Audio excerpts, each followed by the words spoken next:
Captain Jake Harrison pressed his face against the thick glass window of Earth Defense Station Omega. His breath made small clouds on the cold surface as he watched the alien ships move slowly through space near Jupiter. The ships were huge and beautiful, nothing like the rough metal boxes that humans built. Some looked like giant crystals that caught the light from the sun. Others were smooth and round like eggs made of silver. For 3 months, Jake had watched these ships come and go from the new Galactic trade hub. Ships from 17 different alien races brought goods from across the galaxy. Strange fruits that glowed in the dark, metals that could bend without breaking, medicines that could heal any wound. But not one human ship was allowed to dock there. Jake heard footsteps behind him. He turned to see Admiral Lisa Parker walking toward him. Her face looked tired and angry. She had been working day and night to get humanity accepted into the Galactic Commerce Alliance. The aliens who ran the galaxy's trade wanted nothing to do with Earth. The Zephyrians finally gave us their answer, Lisa said. She handed Jake a small crystal device that glowed with blue light. They say humans are too emotional and too primitive to join their alliance. Jake took the crystal and read the message that appeared in the air above it. The words were cold and formal. The Zephyrians, who seemed to speak for most of the alien alliance, said that humans were not ready for galactic trade. They said humans were too young as a species, too violent, too unpredictable. Primitive. Jake repeated the word with disgust. We invented faster-than-light travel without using their quantum gates. We did it on our own while they just copied each other's technology. Dr. Ben Carter walked over to join them. Ben studied alien life forms and had spent years learning about the different species in the galaxy. He shook his head as he looked at the alien ships through the window. They think we're children, Ben said, but children who might grow up to be dangerous. That's what really scares them. Jake knew Ben was right. Earth had only made contact with alien life 5 years ago. Before that, humans thought they were alone in the universe. When the first alien ship appeared near Mars, it changed everything. Humans learned that thousands of species lived among the stars. They learned about the Galactic Commerce Alliance that controlled trade between worlds. Earth had tried so hard to make friends with these aliens. Human doctors had saved alien crews when their ships broke down in space. Human engineers had shared their technology freely. Human diplomats had learned alien languages and customs. Earth had even offered to share their medical discoveries that could help sick aliens live longer. But none of it mattered. The aliens saw humans as newcomers who didn't belong. Look at them, Jake said, pointing at another alien ship that was leaving the trade hub. Its cargo holds were full of goods that would be sold on worlds across the galaxy. They fly past our home like we don't exist.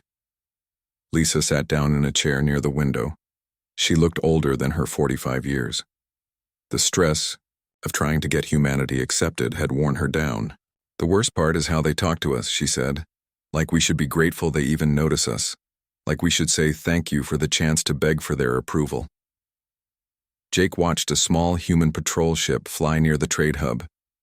The alien security ships immediately moved to block its path. The human ship had to turn away. It happened every day. Humans were not welcome. What did President Ross say when you told her? Jake asked. She was quiet for a long time. Lisa answered. Then, she said something that surprised me. She said maybe it was time to stop asking for permission. Dr. Carter looked interested. What did she mean by that? I think she means we need to stop acting like we need their approval, Lisa said. We've been trying so hard to fit in with their rules that we forgot something important. What's that? Jake asked. We don't actually need them, Lisa said. They need us. Jake thought about what Lisa had said. Earth had resources that the aliens wanted. Human technology was different from alien technology, and sometimes it worked better. Human food could grow on worlds where alien crops failed.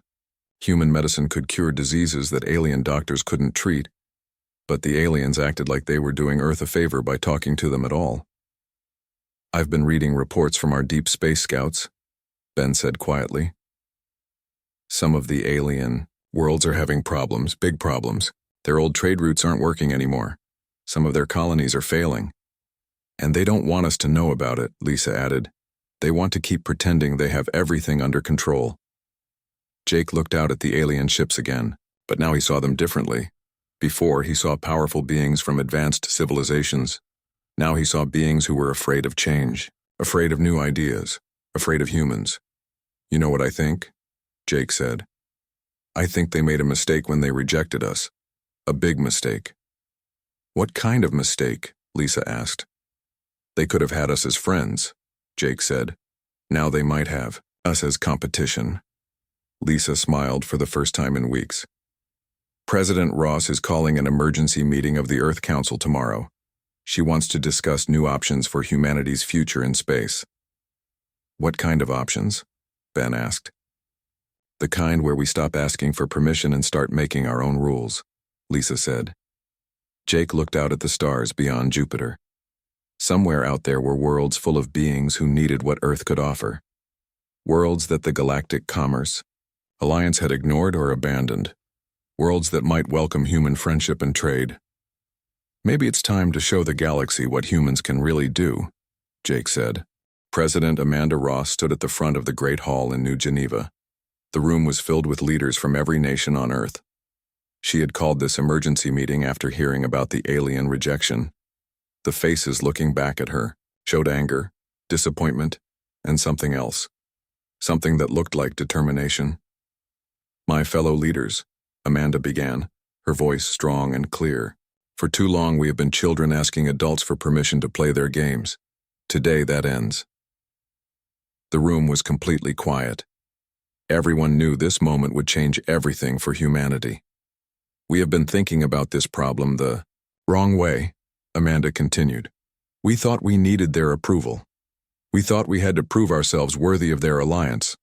But what if we have been wrong about everything? Secretary of Defense Tony Mitchell stood up. He was a tall man, with gray hair who had served in 3 wars before aliens ever came to Earth. He walked to the front of the room carrying a thick folder of papers. Ladies and gentlemen, Tony said, I want to share some information that will surprise you. Our spy satellites have been watching the alien worlds for 2 years. What we found changes everything. Tony opened his folder and pulled out photographs and charts. He showed them on the big screen so everyone could see.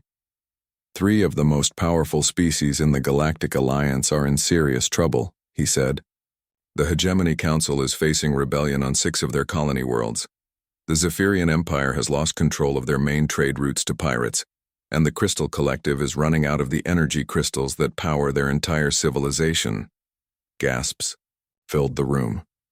The alien species that acted so powerful and superior were actually struggling to survive. But that's not all, Tony continued. Their technology is old. Very old. Most of their ships use designs that are hundreds of years old. They stopped innovating because they didn't need to. They had no competition. Dr. Helen Brooks walked to the front of the room. She was the smartest scientist on Earth and had been studying alien technology since first contact. Her white hair was pulled back in a simple style and her eyes were bright with excitement. While they have been playing politics and looking down on us, Helen said, we have been working. We have been creating. We have been solving problems they gave up on long ago. She clicked a button and new images appeared on the screen. These showed human inventions and discoveries. Our fusion reactors produce 40% more energy than anything in their fleets, Helen explained. Our medical nanotechnology can repair damaged organs and extend life by decades. Our agricultural systems can grow food on worlds they consider impossible to farm. Senator Rick Davis from the Americas Union stood up. He was known for speaking his mind even when others didn't want to hear it. Are you telling us, Rick said slowly, that we are more advanced than they are? In many ways, yes, Helen answered. They have been using the same old solutions for centuries. We have been forced to find new ways to do things because we started from nothing. The room erupted in excited voices. People were talking to each other, asking questions and making plans. Amanda let them talk for a few minutes before calling for quiet. There's more, she said. Dr. Brooks, please tell them about the breakthrough. Helen smiled. 2 weeks ago, our research team achieved something the aliens said was impossible. We created a new type of faster-than-light drive. It doesn't need their quantum gate network.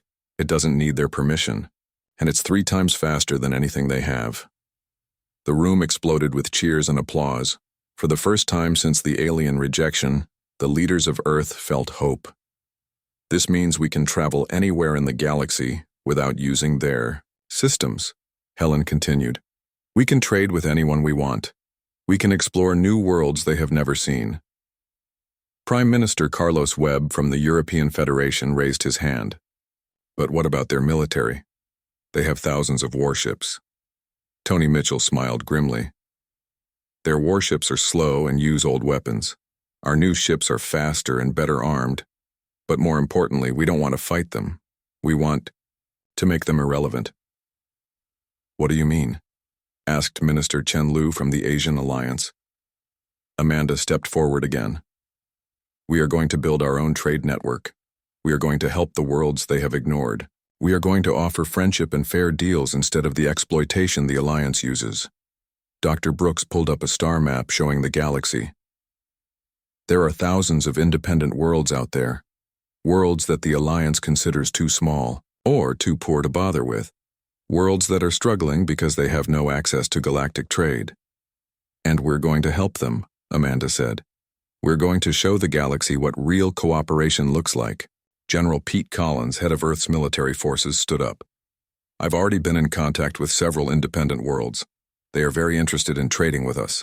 They're tired of being ignored by the Alliance. The Outer Rim Mining.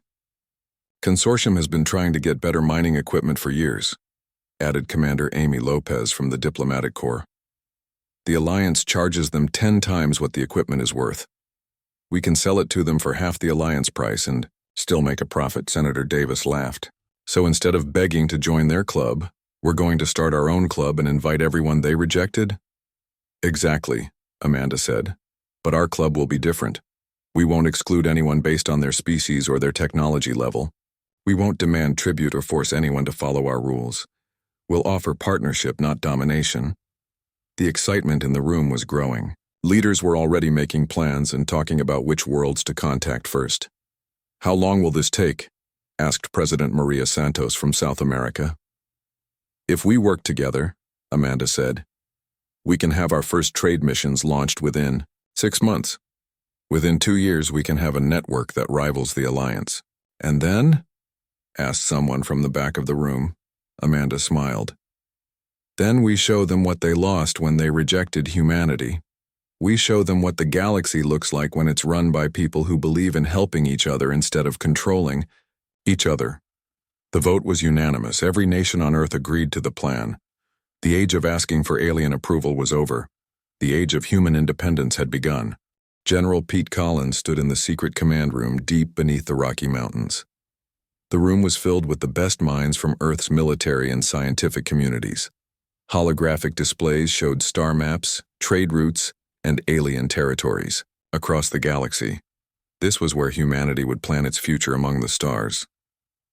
Operation Breakthrough begins today, Pete announced to the assembled team. We are not just planning a trade mission. We are planning to change how the entire galaxy does business. Commander Amy Lopez stepped up to the main display. She had spent the last month talking to alien worlds that the Galactic Alliance had forgotten.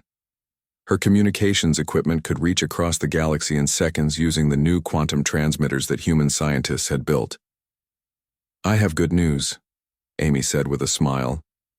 The Outer Rim Mining Consortium is desperate to work with us. They've been paying the Alliance triple the normal price for basic mining equipment. When I told them we could provide the same equipment for half what they're paying now, their leader almost cried with relief. The room filled with quiet laughter. It felt good to know that humans could help beings who had been treated unfairly by the Alliance. Chief Engineer Carlos Rivera walked over to a sealed section of the room. Inside were the blueprints for humanity's secret weapon against the aliens. He had been working on this project for 8 months without sleep, surviving on coffee and determination. The new drive systems are ready for testing, Carlos announced. We can now travel between star systems in 3 days instead of 3 weeks. No species in the galaxy has anything that fast. Dr. Kelly Foster, Earth's top economist, pulled up charts showing trade projections. She had calculated exactly how much money the Alliance was making from their unfair trade practices. The numbers were shocking. If we can establish our own shipping network, Kelly explained, we can cut shipping costs by 70%. That means goods that cost 100 credits through Alliance routes will only cost 30 credits through human routes. Pete looked at the numbers with satisfaction. The Alliance has been getting rich by charging huge fees for everything. They control the quantum gates, so everyone has to pay their prices. Not anymore, Carlos said proudly. Our ships don't need their gates. We can go anywhere in the galaxy without asking their permission or paying their fees. Amy brought up a list of worlds that had already agreed to work with humans. I've made contact with 47 independent worlds in the past month. They're all excited about the possibility of fair trade. Many of them have resources the Alliance wants but can't afford to buy through normal channels. What kind of resources? Pete asked. Rare metals, exotic foods, medical plants, energy crystals, Amy listed. The Alliance has been telling these worlds their products aren't valuable enough to justify fair prices. But we know better. Dr. Janet Moore, who specialized in alien biology, had been studying samples from various worlds. Some of these plants could revolutionize medicine across the galaxy. The Alliance has been ignoring them because they can't patent natural substances.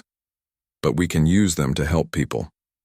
Pete walked over to the tactical display showing Alliance military positions.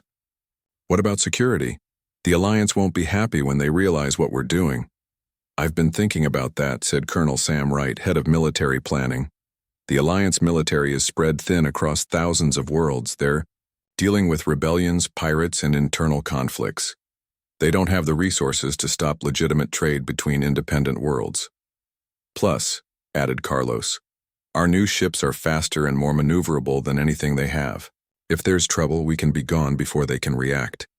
Amy pulled up communication logs from her recent talks with alien worlds. The really interesting thing is how many Alliance member worlds are secretly unhappy with their membership.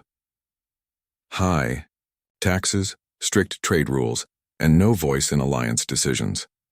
Some of them are asking if they can work with us too. That could be dangerous, Pete warned. The Alliance won't tolerate member worlds trading outside their system. Maybe, Amy said. But what if enough member worlds joined us at the same time? What could the Alliance do if half their members left at once? Kelly looked up from her calculations. According to my projections, if we can get 20% of current Alliance trade to switch to our network, we'll have enough income to build a fleet that rivals theirs. Dr. Moore added, and unlike the Alliance, we won't be using our profits just to get richer. We'll reinvest everything into helping more worlds and developing better technology. Pete felt excitement building in the room. This plan was bigger than anyone had imagined when they started. They weren't just creating a trade network. They were creating an alternative to the entire Alliance system. How long before we can launch the first mission? He asked Carlos. The ships will be ready in 2 months, Carlos answered. We've been building them in secret facilities on the dark side of the moon. The Alliance doesn't even know they exist. And I have a list of 50 worlds that want to be our first trading partners, Amy added. They're all located in sectors the Alliance considers unimportant. Pete looked around the room at the faces of his team. These people had worked day and night to make humanity's dream of galactic independence possible. They had turned rejection into opportunity. There's something else we need to discuss, Pete said seriously. Once we start this operation, there's no going back. The Alliance will know that humans are no longer interested in joining their club. Good, said Colonel Wright firmly. Let them know. Let the whole galaxy know that there's finally an alternative to their system. Amy smiled. I've already prepared our first diplomatic message to send to every independent world in the galaxy.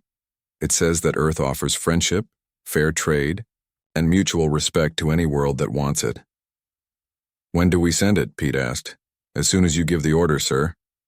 Pete looked at the star map one more time. Somewhere out there were thousands of worlds waiting for a better way to live and trade. Worlds that deserved better than what the Alliance offered. Send the message, he ordered. Tell the galaxy that humanity is open for business. Captain Steve Miller guided his cargo ship New Frontier through the colorful gas clouds of the Kepler Nebula. His ship was loaded with medical supplies for the people of Zarian Prime, a world that the Galactic Alliance had written off as too poor to help. Behind him, 3 more human cargo ships followed in formation, all carrying supplies for worlds that needed help. Control. This is Miller. He spoke into his communication device. Mission 15 is almost complete. We're approaching. Sirian Prime now. Admiral Lisa Parker's voice came back through the quantum communicator. Good work, Steve. How are the locals treating you? Steve smiled as he looked at his navigation display. They're treating us like heroes, Admiral. When we delivered those water purification systems to Talos 4 last week, the whole planet celebrated. They said it was the first time in 50 years that anyone from space had helped them without asking for something in return. This was exactly what humanity had hoped for. 6 months after launching Operation Breakthrough, human ships were appearing all over the galaxy.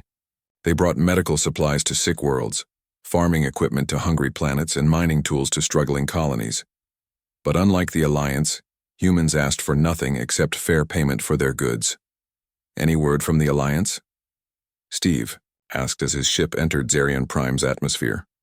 Oh yes, Lisa replied with amusement in her voice. Ambassador Zethkri from the Hegemony Council demanded another emergency meeting yesterday. He's very upset about our success. Steve laughed. I bet he is. The people on Vega Station told me they're getting better prices and faster delivery from us than they ever got from Alliance traders. Word is spreading fast.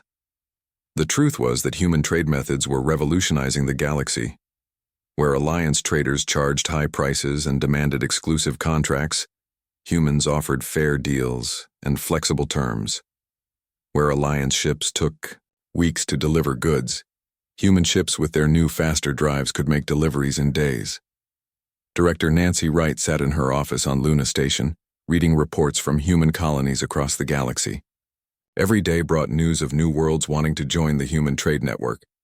Her desk was covered with formal requests from planets seeking human partnership. This is incredible, she said to her assistant, Marcus Bell. We now have trade agreements with over 200 worlds. That's more than some Alliance member species. Marcus looked at the latest intelligence reports. The Alliance is starting to panic. 3 of their major member worlds have threatened to leave if the Alliance doesn't lower their trade taxes. Which worlds? Nancy asked. The Crystalline Confederation, the Beetle Merchant Republic, and surprisingly the floating cities of Aquatica. They're all saying the same thing. Why pay Alliance prices when humans offer better service for less money? Nancy stood up and walked to her window. Outside, she could see human cargo ships coming and going from the busy spaceport. Ships loaded with goods from hundreds of worlds, all trading freely without Alliance interference. You know what the best part is? She asked Marcus. We're not trying to replace the Alliance, we're just showing the galaxy that there's a better way to do business. Meanwhile, on the other side of the galaxy, Captain Emma Davis was dealing with a different kind of problem. Her ship Starlight had just helped defend a convoy of merchant vessels from pirate attack near the Horsehead Nebula. The Alliance security forces were supposed to protect this trade route, but they were nowhere to be found. Thanks for the help, Captain Davis, came a message from the lead merchant ship. The Alliance patrol hasn't been seen in this sector for 3 months. If you humans hadn't been here, we would have lost everything. Emma looked at her tactical display. The pirates had fled as soon as they saw human ships approaching. Human vessels had gained a reputation for being well-armed and well-trained. Pirates had learned to avoid areas where human ships operated. No problem, Emma replied. That's what neighbors do for each other. This was another way humans were changing the galaxy. Instead of charging worlds for protection like the Alliance, did human patrol ships provided security as part of their trade relationships. Safer trade routes meant more business for everyone. Back on Earth, President Amanda Ross was meeting with her cabinet to discuss the success of their galactic strategy. The numbers were better than anyone had expected. In just 6 months, reported Trade Secretary Linda Hayes, we've created the 3rd largest trade network in the galaxy. Our ships are visiting over 400 worlds regularly. What's the Alliance's response? Amanda asked. Defense Secretary Tony Mitchell pulled up intelligence reports. They're confused and angry. They keep sending diplomatic protests to Earth, demanding that we stop interfering with galactic trade. But we're not breaking any laws, we're just offering better service. The really interesting development, added Dr. Helen Brooks, is that Alliance member worlds are starting to copy our methods. Lower prices, faster delivery, better customer service. Competition is forcing them to improve. Amanda smiled.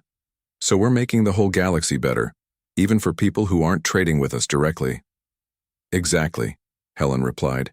And it's driving the Alliance leadership crazy. They built their power on controlling trade through high prices and limited access. We're proving that's not necessary. Foreign Minister John Cooper had been monitoring Alliance communications. Their internal meetings are getting heated. Some Alliance species want to negotiate with us. Others want to try to stop us by force.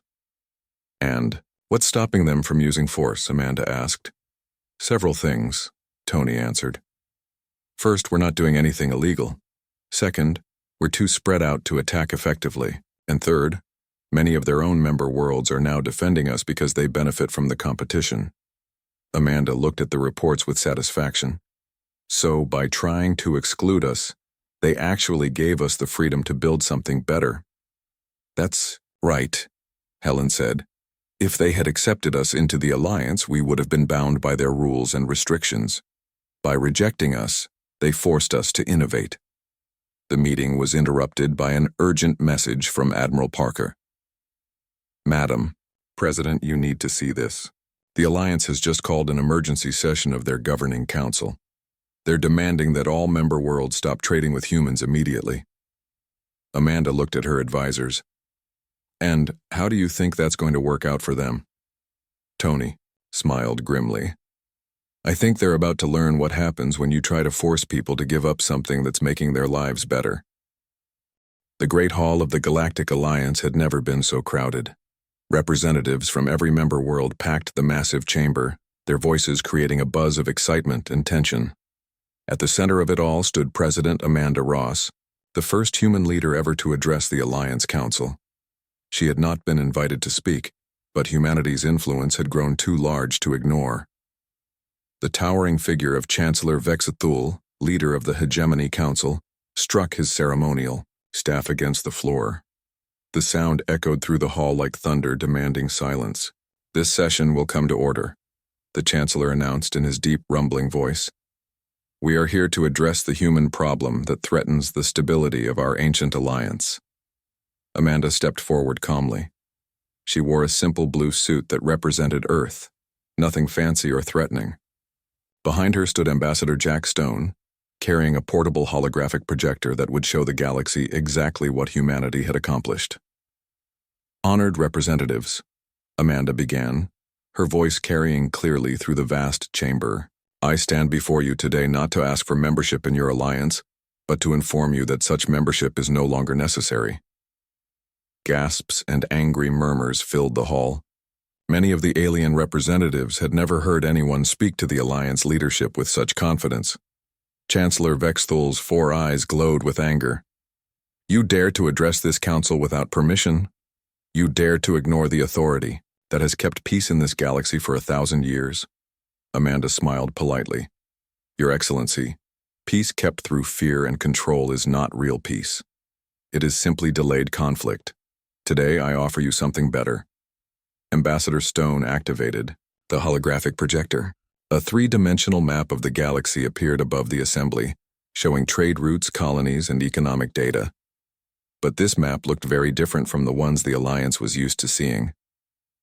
Ladies, gentlemen, and beings of all species, Amanda continued, what you see here is the current state of galactic trade. The blue lines represent human trade routes. The red lines represent alliance routes. The map showed an incredible truth. Human trade routes now connected over 600 worlds, creating a web of commerce that covered nearly half the galaxy. Many of these routes bypassed Alliance territory entirely. This is impossible, sputtered Ambassador Kretak from the Zephyrian Empire. No single species could build such a network in less than a year. You're right, Amanda replied. No single species could do this alone. But we didn't do it alone. We did it in partnership with hundreds of worlds that your alliance chose to ignore. Jack Stone touched a control on the projector. The display changed to show economic data that made the Alliance representatives shift uncomfortably in their seats. In the past year, Jack announced, the Human Trade Network has reduced shipping costs by an average of 60% across all participating worlds. Delivery times have been cut by 75%. And unlike Alliance contracts, every Y agreement we make includes provisions for fair pricing and mutual benefit. Lies, growled General Thekmore from the Alliance Military Command. Your primitive technology cannot match our established systems. Amanda's smile widened. General, 3 months ago, your own fleet command tried to intercept one of our cargo convoys near Rigel. Your fastest warships couldn't even keep up with our transport vessels. Would you like to explain to this assembly why that happened? The general's scaled face turned a darker shade of green. The failed intercept had been classified information, but clearly humans had ways of gathering intelligence that the Alliance had underestimated. The reason is simple, Amanda continued.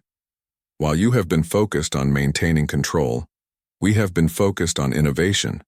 While you have been protecting old technology, we have been creating new solutions.